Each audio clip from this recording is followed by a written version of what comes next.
Hi guys, welcome to my channel, and how are y'all doing today?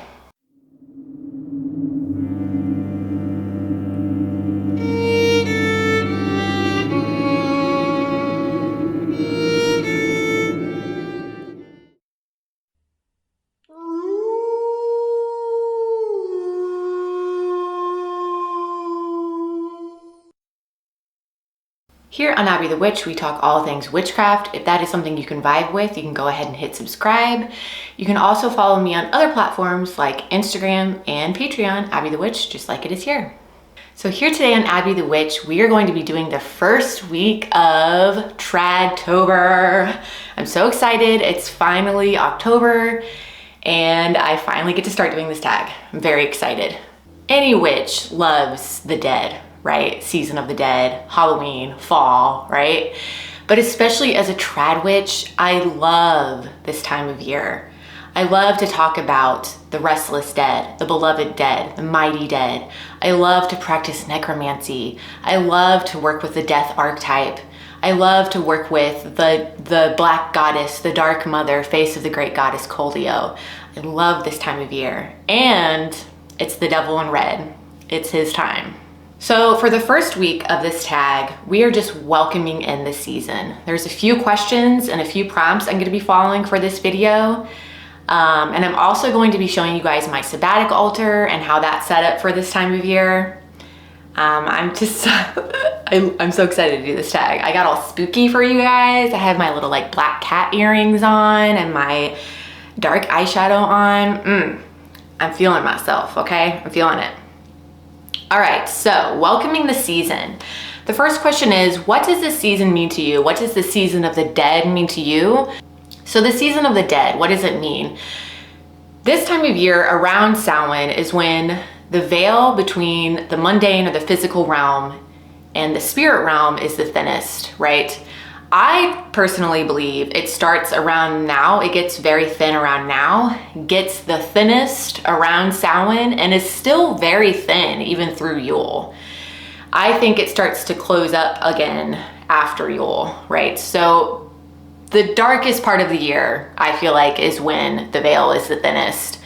A lot of people don't know that, I feel like. Yule time is kind of slept on when it comes to like spooky things and ghosts and spirits. But it's the darkest part of the year. It's still happening then. The veil is still very thin even through Yule. So to me, this is a time to really take advantage of because the veil is the thinnest. The dead is walking among us. We can communicate with them easier. Go to cemeteries, communicate with them at cemeteries, or even do a seance. Now's a great time to take advantage of for seances. The season of the dead isn't just about talking with anyone. It can be, and I do that, absolutely. I love the restless dead. I think it's a lot of fun. And I like to honor them too and respect them. But as a trad witch especially, it's also about honoring the mighty dead and the beloved dead too. So the beloved dead are the people who we are related through our blood. So our ancestors, right? Our family, through our blood. So our great-grandparents or whoever was in our family who has passed and crossed the veil, that's our beloved dead. The mighty dead are the witches before us, right? So past witches that have already crossed the veil, and we're connected through the red soul. The restless dead are not witches before us, not related to us through our blood or anything like that. They're just spirits that haunt the land. So you might have heard me just mention the red soul.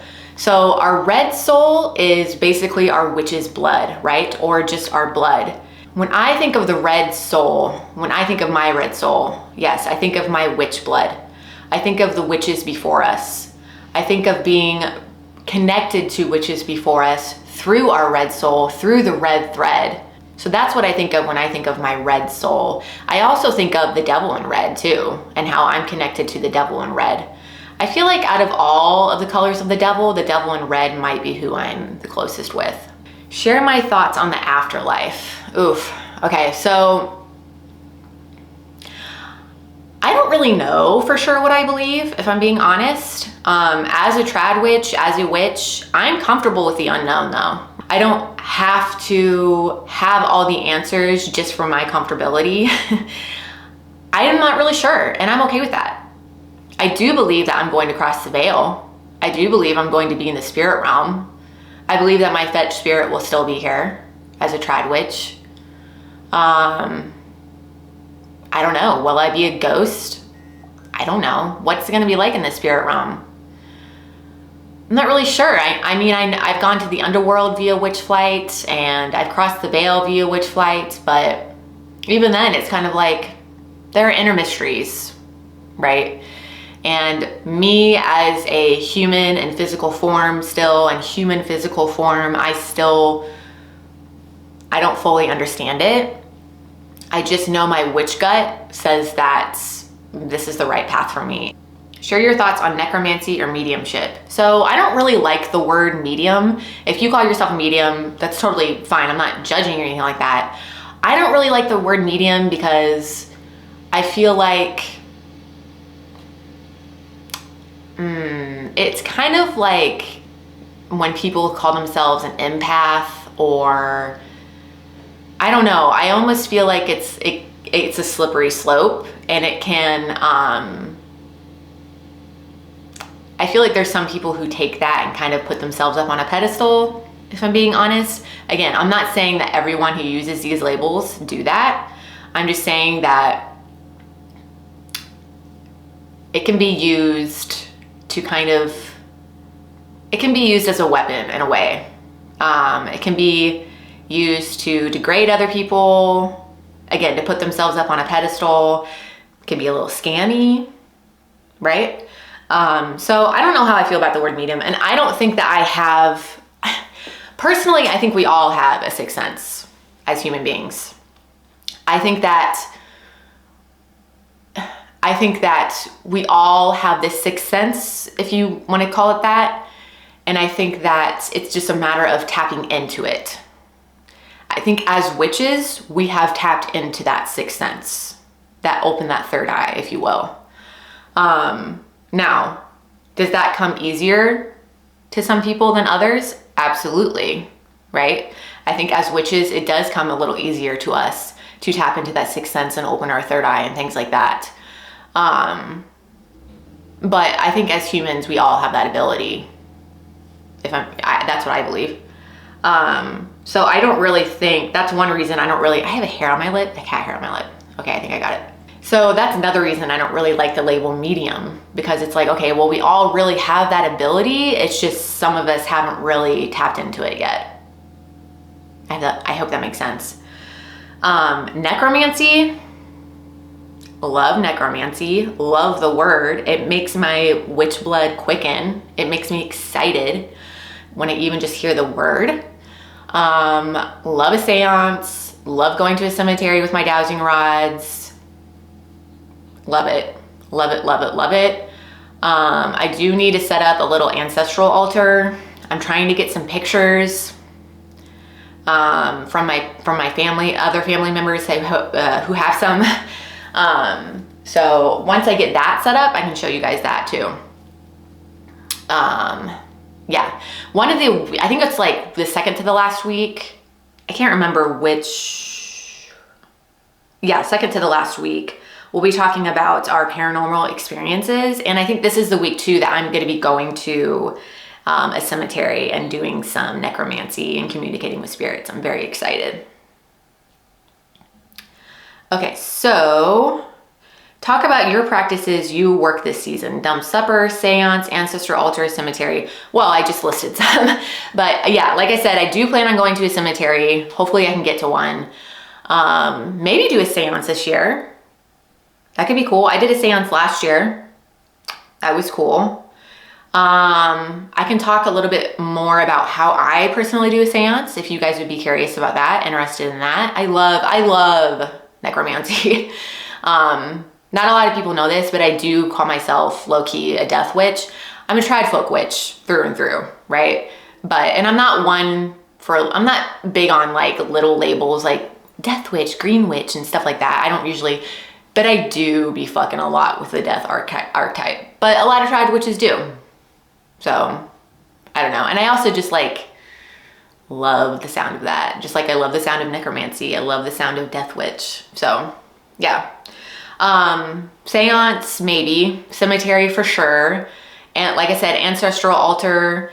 I would love to get some pictures of some past ancestors. I would love to communicate with some past ancestors too. I feel like the ancestor who's come through for me the most is my grandpa on my dad's side. I have talked about this in years past, but he visits me as a bluebird a lot.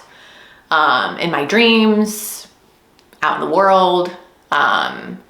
And it makes sense because he lived on a farm. My grandma and grandpa, they lived on a farm, and they were obsessed with bluebirds. They had bluebird houses all over the farm, all over their property. They had acres and acres of land. He had cornfields, so he had a lot of land. So anyway, it makes sense that he would show himself as a bluebird. And sometimes I see him just as himself too in my dreams. I would love to communicate with him more. So yeah. What else? What else do I want to do this season? I mean, I want to do just like cutesy fun stuff too. Like I would love to, I'm planning on going to, of course, a pumpkin patch. I would love to go to a pumpkin patch. I would love to, maybe go apple picking. I would love to, we're gonna go to, here in Indiana, there's a place called Connor Prairie, and every fall they have something called the Headless Horseman. Everyone knows that folklore, but that folktale, whatever. But they literally have a hayride with a Headless Horseman, and it's so cool. I don't know if any of you guys have like that, something like that in your city, in your state. It's so cool. It's so corny, but honestly, like, it's pretty cool. I like it. I will not be going on the hayride this year because my son is so young and he will probably be fucking terrified. Sorry, I just got a text. But they do have like a festival and everything with it too. So I'm going to be going to that. I'm doing all this with my family, by the way. We love fall. We always do a lot of fun fall stuff in October. October is crazy jammed, packed, busy for me. Because we just love it so much. There's also a museum called, what's it called? I forget what it's called. There's an art museum nearby in Indy, and they do harvest nights, and they do all this. It's like basically like this giant outdoor spooky art exhibit, and they have all these lights and pumpkins and so cool. If you guys want to see footage of any of this, of Headless Horseman or Harvest Nights or anything like that, let me know. I will try to get some footage and put some here and there. Dumb supper, I might do. I don't know. It's kind of hard when you have a toddler. It's not really that silent. But we'll see. I might do that. I definitely want to do some sort of Samhain bonfire, of course. I'm going to be burning some of my leftover things throughout the year. I'm going to be pulling a new card for my working familiar for the year. I'm going to be releasing some people out of my hex jar, some people not. Yeah, that's about it. Carving pumpkins. I would love to carve pumpkins this year with my kid. So we'll see if I have time to do all this. We'll see. I would love to do all these things and show you guys too, get some footage. So that's all the prompts, guys. This is week 1. I'm gonna show you guys my sabbatic altar, and make sure you stay tuned after that because I have some footage that I got permission to show you guys from the fall equinox Sabbath I went to with SCC. So it's not much, it's just a little bit of footage. I can't show much because of 4th power, but yeah, stay tuned till the end because there's gonna be some footage of the Sabbath. All right, guys, so here is my sabbatic altar. I'm gonna add a few more things, I think, but here is my little candle holder for Colio. Here's, of course, the devil. Devil is here year round. And then light half of the year, I switch out. I don't have a figurine for Goda yet, but I do have a figurine for Colio for the dark half of the year. I have my Samhain oil that I got from Trish over in Beanbag Hagwag. This oil from her shop, Crooked Cane, smells amazing. Her Samhain oil smells incredible. I keep that out. I anoint a lot of things with that this time of year. Got my dark moon jar, water jar right here. Got this cute little pumpkin I got from Walmart. My pomegranate. Okay, because Persephone, she's down in the underworld now. Got my corn husk. I'm an Indiana witch, okay? Corn spirit is very important to me. Got all my fall leaves, corn, and of course I got my corn dolly. Got some crow feathers from my friend the Bougie Mystic. Very kind of him. He gave those to me, I think it was like a couple years ago maybe. Anyway, this is my sabbatic altar. I am planning on putting some sort of little jack-o'-lantern on here, or maybe a couple of other pumpkins as we get closer to Samhain. So yeah, there you go, guys. That's all I have for you guys today. Don't forget to stick around for a minute because I do have some fall equinox Sabbath footage for you guys to see, okay? So I will see you guys next week for week 2 for Treadtober. Don't forget to follow the snake. Bye.